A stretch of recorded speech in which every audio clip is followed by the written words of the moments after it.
My father sold the company behind my back on a Tuesday afternoon in late November. He called me into his office and said it like he was announcing lunch.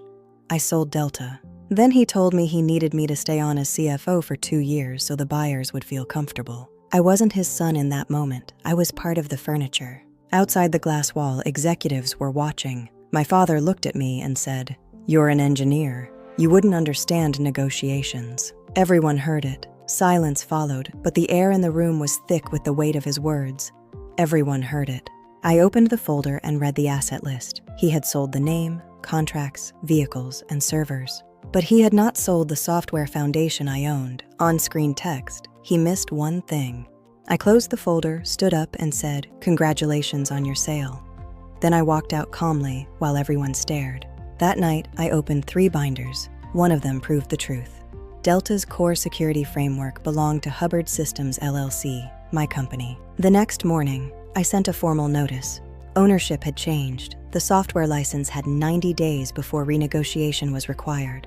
My father stormed into my office and asked if I was threatening the company. I said, "No, I'm protecting my intellectual property." The buyers started asking questions. Who owned the monitoring engine? Was it Delta? Was it my father? The answer was always no. At a company meeting, my father said, "Some people confuse contribution with ownership." Everyone knew he meant me. I said nothing. 3 senior engineers came to my office. Maria asked, "Is he lying?" I showed them the license. They saw the proof. On day 91, the license expired. I didn't break anything. I simply stopped allowing them to use what they never owned. I resigned with 1 page. No speech, no drama, just my name at the bottom. I left quietly. 6 months later, Delta began missing service commitments. False alarms rose, clients complained, systems started failing. Reports used the words my father feared most: key person dependency. Systems started failing. Northbridge called me. They wanted a quick fix. I asked for control, protections, and public correction. They refused. My father said I would let the company collapse just to prove a point. I said, "You sold a company without knowing what made it valuable." Then I walked out. 3 years later, Hubbard Systems was profitable.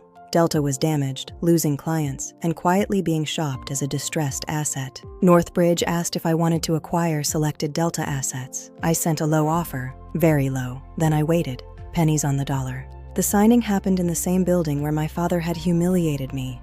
This time, I sat at the head of the table.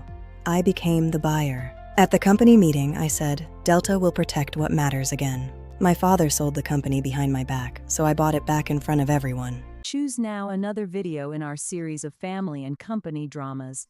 They are all powerful stories of people coming back stronger after they've been humiliated by family members or their management.